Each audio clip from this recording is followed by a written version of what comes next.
Hello and welcome to this podcast from the Irish Linen Centre and Lisburn Museum. My name's James, I'm the research officer here at the museum, and I'm delighted to be joined by Mark Scott, researcher and author. Today we will be talking about Ulstermen in Normandy, their own words.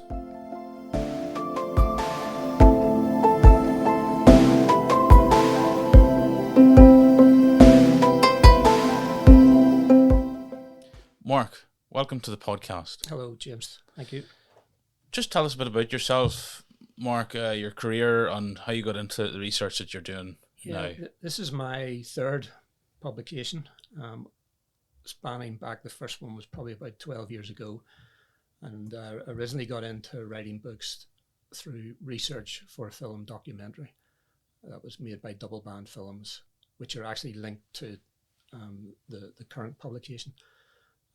I basically did the research for in relation to a photographer who was a soldier called George Hackney. And when the film was produced, it was called The Man Who Shot the Great War. After it was produced, I was asked then to put basically all my research into a book, and that became my first publication.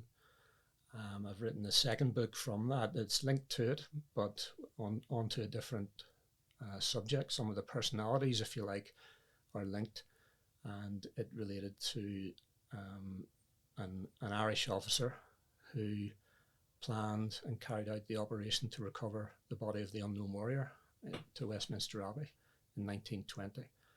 And that book was called Among the Kings, The Unknown Warrior, An Untold Story. And I was then contacted by the producer of the original film that I worked on, Brian Henry Martin, and he offered me a couple of years ago unused interview footage from a film he made 20 years ago called We Fought on D-Day. And I've, over the last 2 years, worked on that material, transcribed it and listened through it. And it was interviews made by 8 D-Day veterans from Northern Ireland, from Belfast area and beyond.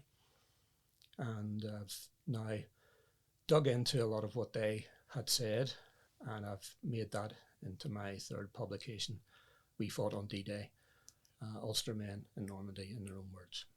Yep, and we'll talk about that shortly. Yep. If you could maybe just tell us about D-Day, what is it, and when is it, and what's the main local connections to the operation? Yeah, D-Day took place on the 6th of June, 1944, and it was the culmination really of and the beginning of two operations: Operation Overlord, which was the overarching operation, and Operation Neptune, which was the seaborne aspect to it.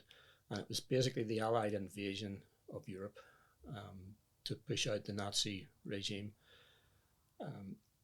From a local point of view, and what comes out in my publication and in Brian Henry Martin's original film, was the fact that, first of all, the Royal Ulster Rifles were involved, which is often forgotten here locally. And indeed, not only were they involved, but they were the only British Army regiment to deploy 2 regular battalions, one airborne, the 1st Battalion, who went in on gliders, and also then the Seaborne Battalion, which were the 2nd Battalion, and they landed on Sword Beach on the morning of the 6th of June 1944.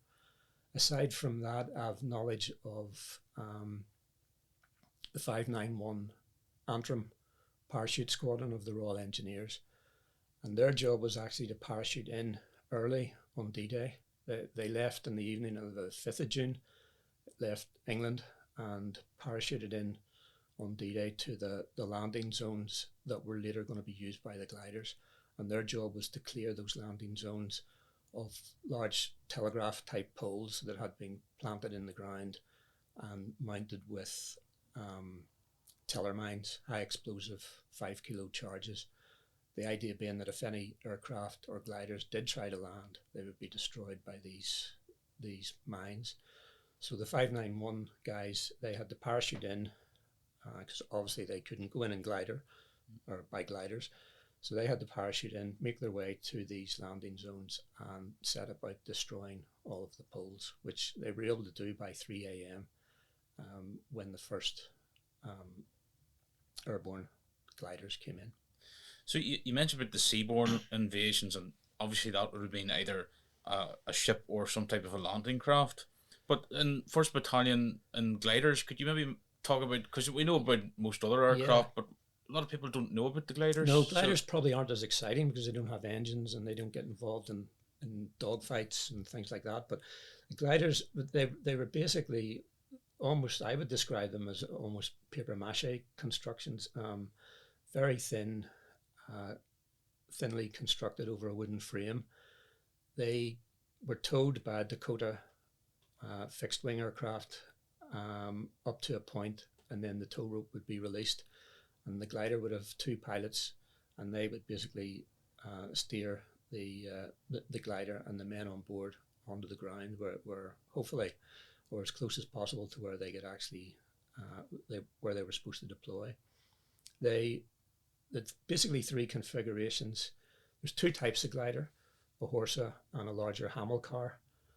The Hamel car was big enough to take small tanks, light tanks. The Horsa gliders, which were used by the 1st Battalion Royal Ulster Rifles, they could either carry a unit of 28 men and equipment, or a jeep with a trailer full of ammunition and supplies plus 8 men, or a jeep and 6-pounder gun for anti-tank use. The idea being that if they're arriving there by gliders, and the whole thing about a parachute assault is that from the get-go, the men are surrounded because they're landing in enemy territory. So they have to have enough firepower to get themselves out of trouble once they've landed. And this configuration of gliders was deemed to be the best option because you had large amounts of men landing in each one, or small artillery, which could be used. Mm-hmm. So if people wanted to find out about D-Day and, say, museum or collection or other areas, where would you recommend to go?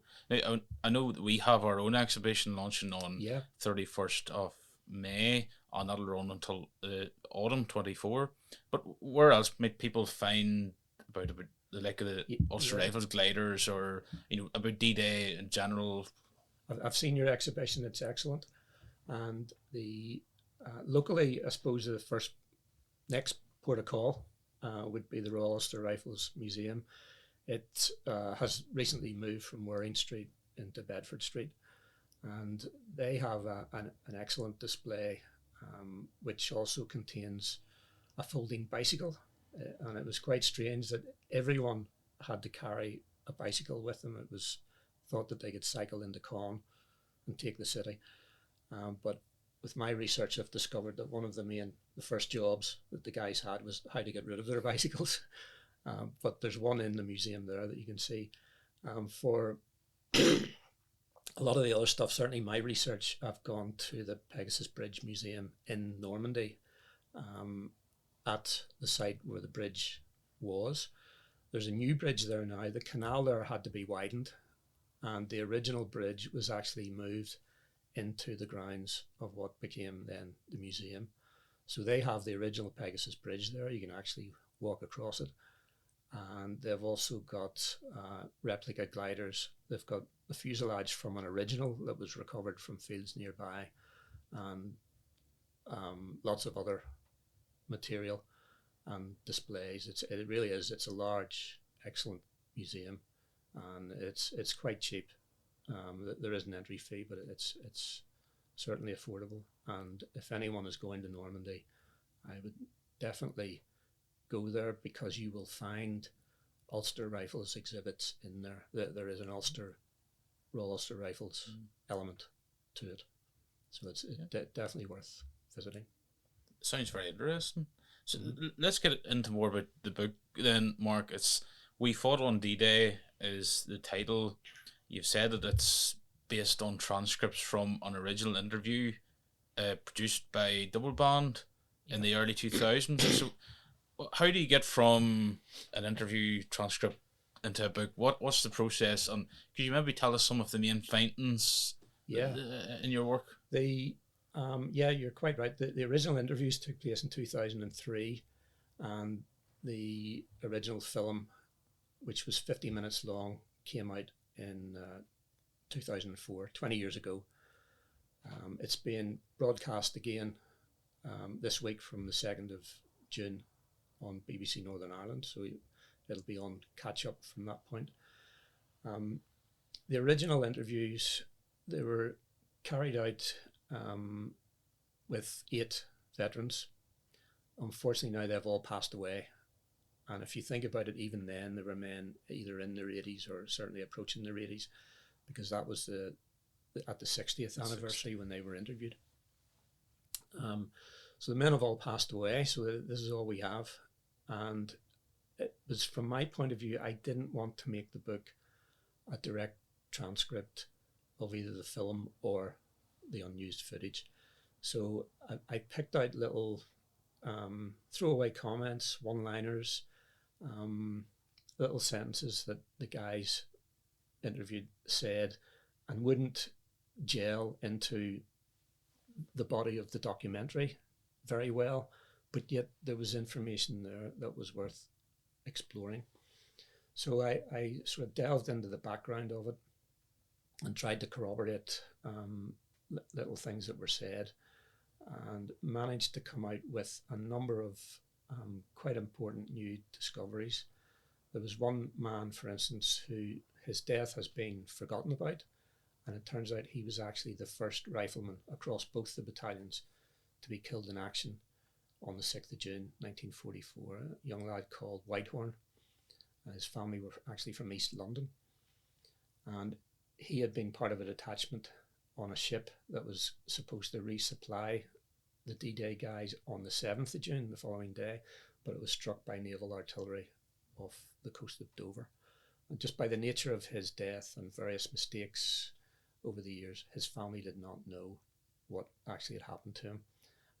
He left a widow and a 9-month-old daughter, and I've been able to track down that lady, who's now 80 years and 9 months, and inform her what had happened to her father, which was quite a moving experience. There's another incident, again a throwaway comment, led to me corroborating it, and I was able to uncover the fact that 4 RUR men of the 2nd Battalion, 4 Ulster riflemen, who were wounded at Common Plain and had to be left in the village, were captured by the 12th SS Panzer Division and actually murdered, which again has been forgotten about. So this is all coming out in the book, and some of it, in a way, it's controversial, but in a way, I think it has to be remembered. Yeah. And how many people were there that took part in that original interview? There were 8 veterans. 7 of them were Royal Ulster Rifles across both battalions, and one man, James Bowden, he was 591 Antrim Parachute Squadron, Royal Engineers. And from just talking to you earlier, I don't think there's any directly within Lisburn Castlereagh City Council area, but there is one was maybe a few doors away, outside the boundary. So could you maybe tell us about that individual? There's one now, you could maybe push him in all right. He's Stanley Burrows. Stanley Burrows was 2nd Battalion Royal Ulster Rifles. He was originally lived in the Loopland area of Castlereagh, but the family moved up into the hills at some point, I believe. And it was actually a little comment that Stanley made. In fact, both those incidents that I've told you about could be traced back to comments that Stanley Burrows made in his testimony. He made a comment in the negative, actually, that led me to look at the guy who was lost at sea. And he also made a comment that was actually hearsay. Someone had told, a senior officer actually had told him in later years, I believe, about the 4 men who were actually murdered. So again, I was able to look at other records in the RUR Museum and corroborate actually what he had said, and it found out that it was fact. So Stanley features quite heavily in this. He was quite eloquent, he was quite well spoken, and he had a terrific memory at that time. And unfortunately, he passed away just the year after these recordings were made. So it was timely that, and credit to Brian Henry Martin for having the foresight to actually interview these guys.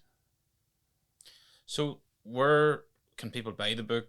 When's it out? Any other details that people should know more? Yeah, the book, it's published by Colorpoint Blackstaff Press in Newton Ards. It's available from them directly or online. It's also available at all local bookshops, of which unfortunately there are fewer and fewer these days, but hopefully the book will be out there. And it's also available online at on the major online book retailers' websites. And is it available to buy now, or is it? Yes, I believe that the official release is the 6th of June. So we haven't to wait too long, but the book is there. It has been printed. I can stand over it.